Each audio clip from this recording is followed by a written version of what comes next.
Hey y'all, it's your girl Liana here, coming at you with one hell of a wild story. This one's gonna have you clutching your pearls, I'm telling you. It involves my crazy ex-mother-in-law pulling some seriously unhinged antics. To give you all some context, I'm a 29-year-old journalist living my best life out in New York City nowadays. But this all goes back to when I was still stuck in my crappy hometown in Texas, married to my cheating ex, Tommy. Tommy and I had been high school sweethearts and all that mushy-gushy crap at first, but boy oh boy did that fairy tale romance turn rotten real quick once we tied the knot. The dude completely did 180 from the sweet charming guy I fell for back in the day. Turned out, my dear husband was a gaslighting, manipulative snake who thought he could just walk all over me like a doormat. The emotional abuse started getting bad just months into our marriage. He'd berate me constantly, talk down to me like I was stupid, and make me doubt my own reality. And that's not even getting into the times he'd get physical too, when his temper would flare up over the smallest things. I'm talking holes punched into walls, objects being thrown, that kind of scary stuff. But foolish young me just thought maybe I could fix him or something if I was patient and understanding enough, you know? Well, let me tell you, that was a harsh life lesson learned. Because even after I stuck by his side through all that toxic BS for 3 long years, I eventually learned the ultimate betrayal. My lovely hubby had gone and gotten his side chick pregnant behind my back. That was the final nail in the coffin for me. I knew right then and there that there was no way I could ever look at Tommy the same again after that kind of disrespect and deception. So despite his desperate pleas and promises to change, I went full steam ahead with filing those divorce papers. Now, you'd think with me being the one who got so terribly mistreated throughout our marriage that I'd be in the clear from harassment once I dumped his unfaithful behind, right? Oh, if only it were that simple. No, instead my troubles were just beginning. Because as it turned out, Tommy and his Looney Tunes mother, Lou, were some next-level psychos who simply couldn't accept me walking away with my freedom and self-worth intact. I'll never forget that haunting phone call from Lou the day after my divorce was finalized. I had felt so liberated, like a huge weight got lifted off my shoulders, and I could finally start healing.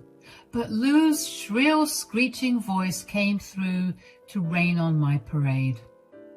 Liana, how could you do this to us?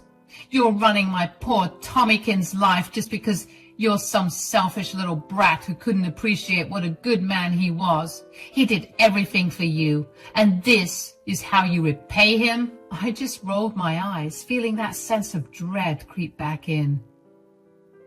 Lou, I don't have time for this right now.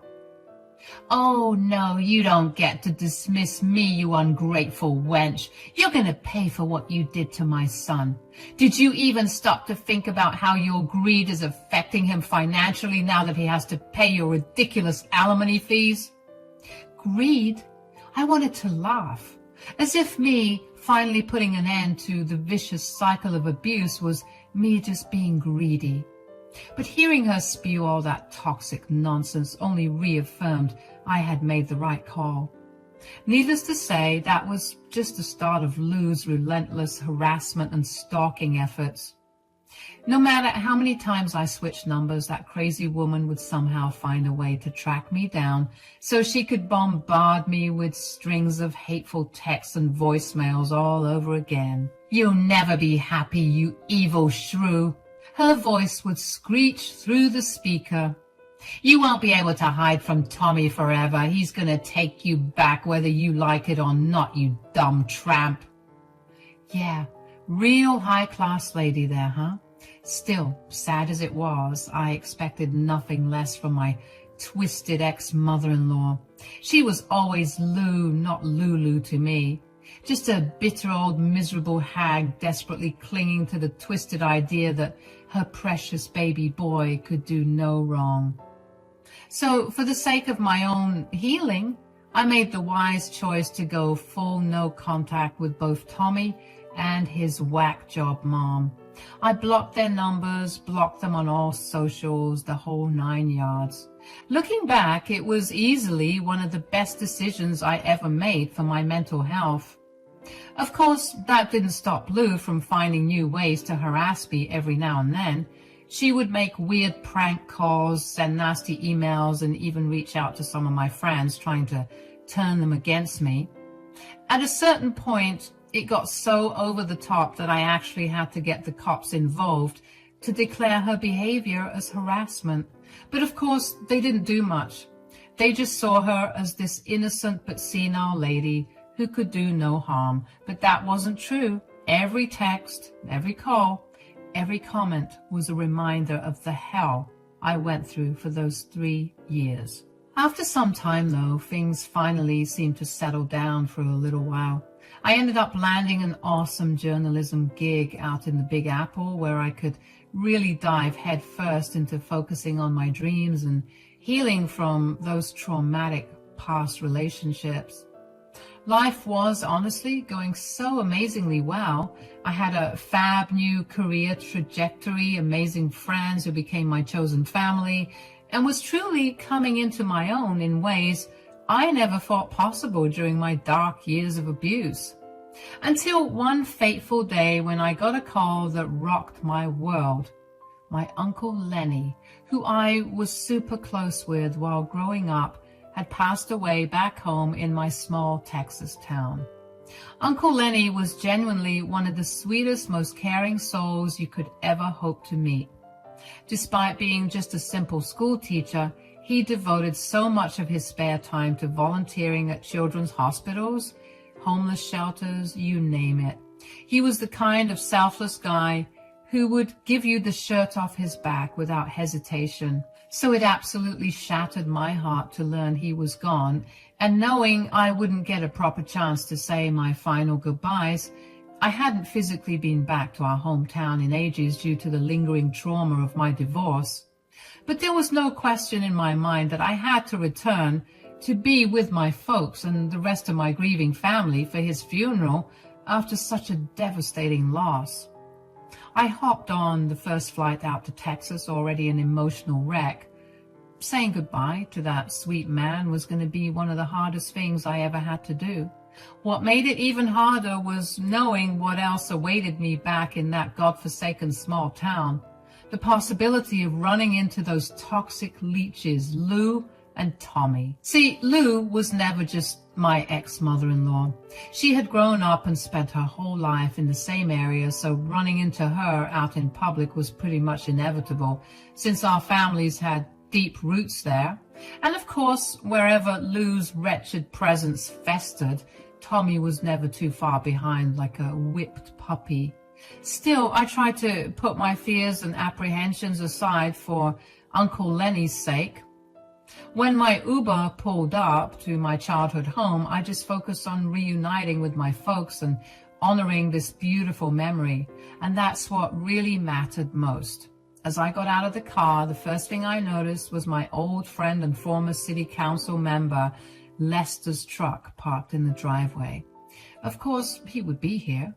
I thought with a sad smile. Uncle Lenny had done so much volunteering and charity work over the years that he inevitably became super tight with all the local politicians and community leaders. Lester was probably one of his closest friends. I felt a comforting warmth knowing someone like him would be here for my family during this heavy time. Uncle Lenny's passing had been a huge loss for the whole town, not just my relatives, so I took a deep breath, walked up that all too familiar long driveway, and headed inside, bracing myself for lots of hugs, tears, and difficult goodbyes over the next few days. My parents were an absolute wreck as expected. We spent the first several hours just drinking tea and swapping old stories and anecdotes about Lenny back when we were kids. I couldn't contain my own waterworks either, as more and more heartwarming memories came rushing back of what an amazing uncle and human being he had been in life. Lester himself was there pretty much from the moment I arrived until well into the evening, too. He was a total rock for all of us through the grieving process, offering so much compassion and even laughing along whenever we'd fondly recall Lenny's incredible sense of humor, too. A really great man. As evening fell, Lester eventually had to head out despite all of us wishing he could stay longer. We would miss that comforting presence over the next few days as we prepared for the upcoming funeral service. Just when I thought the night's poignant grieving session was winding down, though, I got a notification on my phone that made my blood run cold. It was from an unknown number, but I knew exactly who was behind it.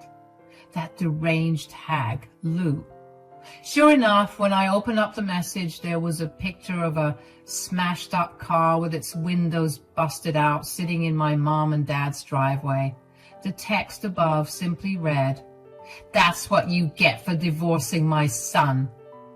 A chill ran down my spine as I quickly realized this was just the latest vile move in Lou's twisted harassment campaign against me. Despite trying to start a new life far away from their toxicity, that psycho was still dead set on tormenting me for daring to escape her precious son's abuse. Of course, she'd known that I would be home. She was probably stalking the area all day. For real? I muttered under my breath. This woman was really going to threaten me even while our family was in mourning? Talk about a new low. In a sudden flash of anger, I tried to call the number back, but it went straight to voicemail. Figured that a deranged woman would set up a burner just to get my hopes up before disappearing again. I felt a surge of adrenaline as the realization hit that Lou had followed through on her twisted threat after all.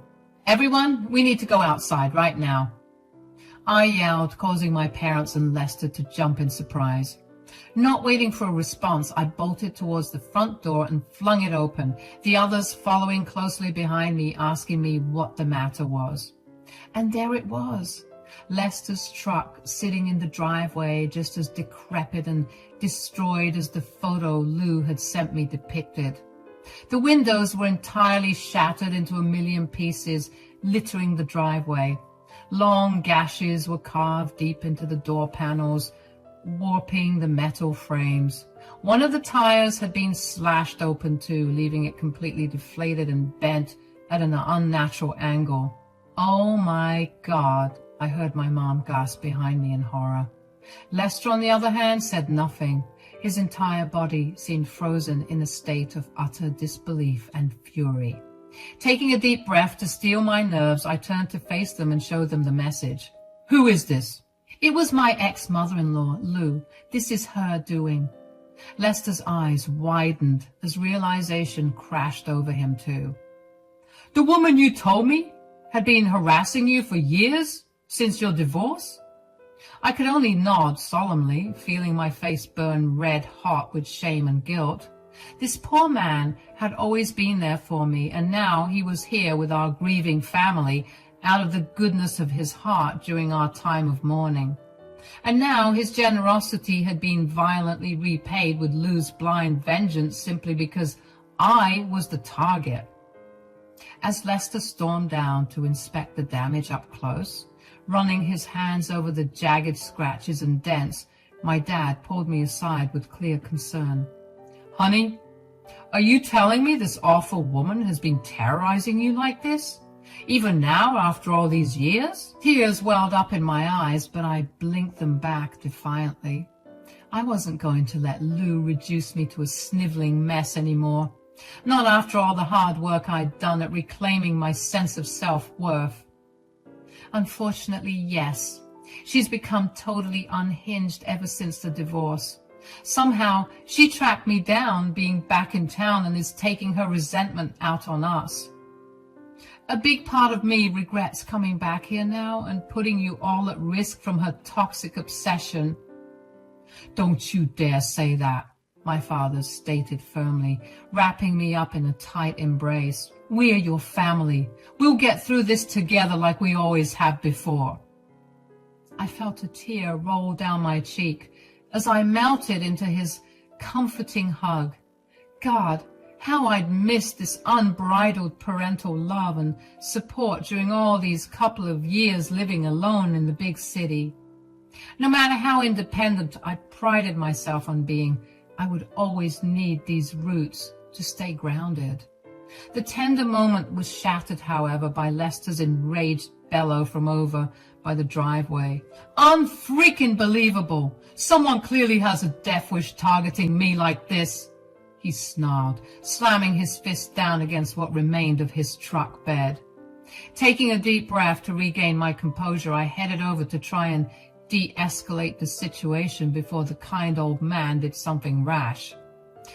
Lester, I'm so sorry you got dragged into the crossfire like this. I never imagined Lou would go so far as to take her vendetta out on you too.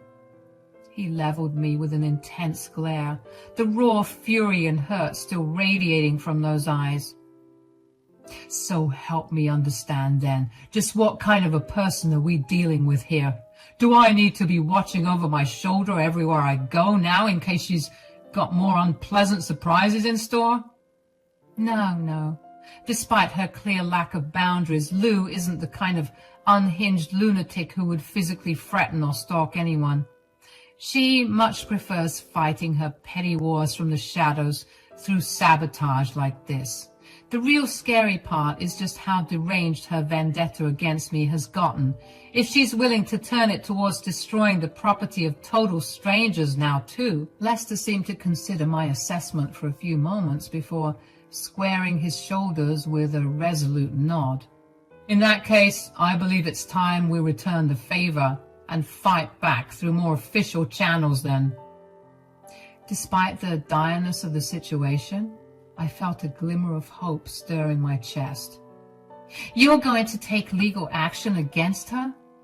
You're damn right I am. Harassment, property destruction, everything. And as one of the longest tenured council members in town, you can bet you're behind. I've got plenty of connections to make this an open and shut case too. Scribbling down Lou's full name and home address on a little notepad, I passed the details along to Lester. If anyone can finally put that toxic old woman in her place, it's someone like you who's respected in this community. Please take her for everything you can. His expression softened slightly as he accepted the notepad. You've been through more than enough trauma at her hands, Liana. From here on out, consider this a personal mission to make sure she never bothers you or your loved ones ever again. Relief washed over me, finally having such a powerful ally in my corner against Lou's torment. With Lester now hell-bent on holding her fully accountable, perhaps I would finally break free from that cycle of abuse once and for all. Unfortunately, that brief glimmer of hope was predictably short-lived, because just a few hours later, after Lester had departed for the evening, my phone rang with a call from Lou's newest burner number. Did your little boyfriend really think I wouldn't find out about his pathetic intimidation tactics? I rolled my eyes at her feeble attempts to get under my skin. You reap what you sow, Lou. Maybe think twice before destroying other people's property next time, if you can't handle the heat. Other people? I thought it was your car. As usual, that's where you're mistaken. You didn't destroy my car. You destroyed our guest's car. But as usual, you're too dense and hell-bent on petty revenge to understand that your actions have consequences. Oh, cut the righteous act, you smug little brat. This is exactly why everybody hates your guts. You always have to play the innocent victim card while ruining everything for people who do you no wrong. Resisting the urge to laugh out loud at her warped persecution complex, I replied coolly, I'm sorry. Did you conveniently forget the little stunt you just pulled vandalizing Lester's truck because of your unhinged tantrum? That man has never done a single thing to you, yet you still lashed out because of your petty grievances with me. Wait, what did you say? What? Who does the car belong to? That's when I couldn't hold it in any longer. She heard me right the first time, and I'm pretty sure she was looking ghostly pale on the other end of the line. That was Uncle Lester's car. You know, the old city council member? Lou seemed to be sputtering for a retort, so I pressed on with renewed strength, knowing that she was losing this battle. Well, you didn't say anything. I didn't know it was his car. I didn't know. This is all your fault. You see? You ruin everything. Why didn't you warn me? I'm sorry? Why didn't you say anything? Ma'am, I think you need to get some professional help. How in God's name was I supposed to know that you were planning on vandalizing my property? And even if I somehow knew and was stupid enough to say, "Swipe or no swiping," to a deranged idiot like you, would you have even listened to me? Oh, God, I'm going to be ruined. What did he tell you? Is he going to sue? Tell me now. I felt a sudden pang of pity for this deranged, hateful woman, still so blinded by her own biases that she truly believed the insane bile pouring from her lips. How sad and small her miserable existence must be, if tormenting me was all she had left to cling to. I laughed again, a hearty belly laugh. It was quite bitter, actually, considering the circumstances. Your fragile ego is too far gone to comprehend reality at this point. There was a strange silence on the other end as Lou seemed to be hyperventilating, trying to process the brutal truths I had just laid bare. For once in her miserable life, that wretched woman was at a total loss for snide remarks or hurtful barbs to fling back in her defense. Lou? I prodded, unable to resist a small smirk from creeping across my face. What's the matter? Cat, finally got your tongue after all these years? More tense silence, aside from the unthinkable ragged breathing patterns of someone teetering on the verge of a panic attack. A small part of me felt a pang of vicious satisfaction, knowing I had rendered the great Lou temporarily speechless simply by speaking my own truth out loud. Finally, in a small, quavering voice I had never heard from her before. Diana, please, you have to listen to me. This has all gone too far. I can admit that now, but you don't understand the full story here. My eye rolls intensified at her pathetic attempts to do damage control. Save it, Lou. I gave Lester all the details about your harassment and deranged vendetta against me. He has everything he needs now to make sure you face full accountability. No! She gasped, the panic audible in her voice now. Liana, you don't know what you're doing. Think about poor Tommy. He'll be ruined if I face charges. I'll be ruined. We'll lose everything, all because of your stubborn pride. A derisive snort escaped my lips before I could stop it. Wow, Lou, you really are delusional to the very end, aren't you?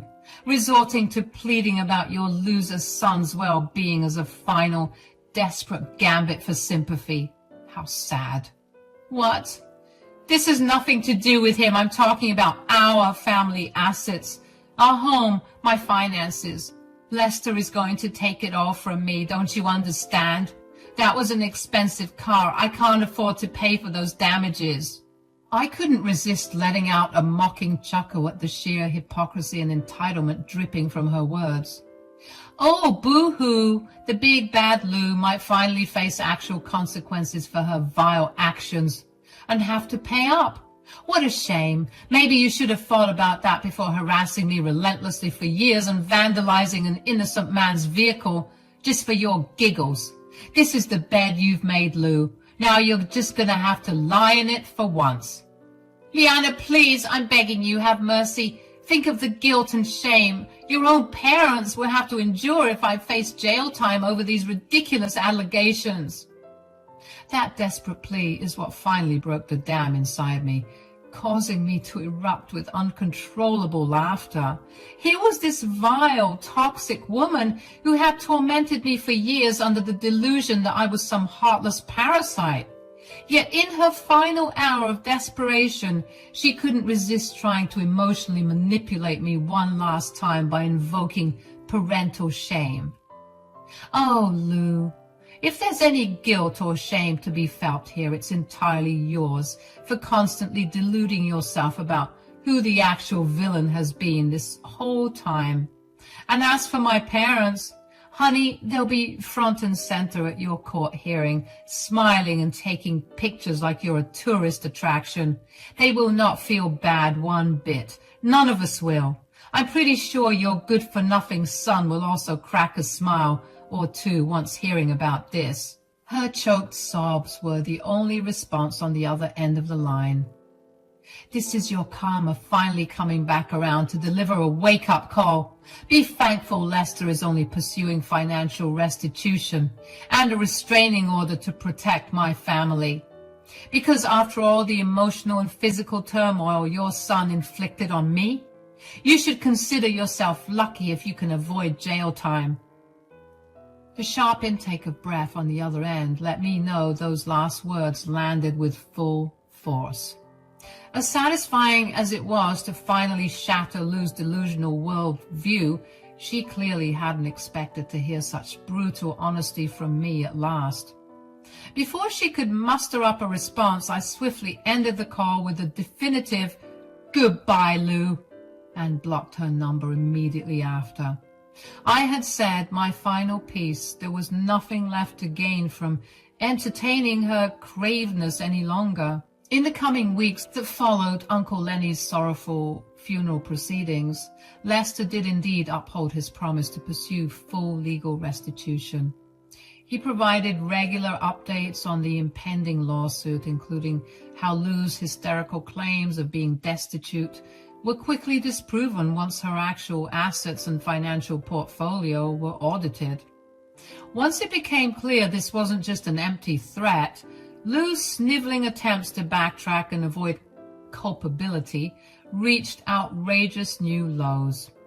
But Lester stood firm, securing a comprehensive restraining order against her in addition to the costly financial penalties. By the time I had returned to my life in New York City, Lou had been officially barred from any contact with me, my family, or Lester moving forward. One stern letter from his high-powered legal team was enough to ensure she remained in compliance too. The only communication I ever received from that wretched family again was the scheduled monthly payments of Tommy's court-mandated alimony hitting my bank account like clockwork. I couldn't help but let out a wry chuckle whenever those notifications came through, a bittersweet reminder that real karma was finally being served. While I would never truly be free from the lingering scars of emotional abuse I had endured, both from Lou and her son, I could at last move forward with a renewed sense of peace and closure. Sure, a small part of me felt a fleeting pang of sadness that two once beloved family members had degraded to such wasteful, hateful shells of their former selves, but the overwhelming relief of being free from their reach overrode any residual empathy I could muster.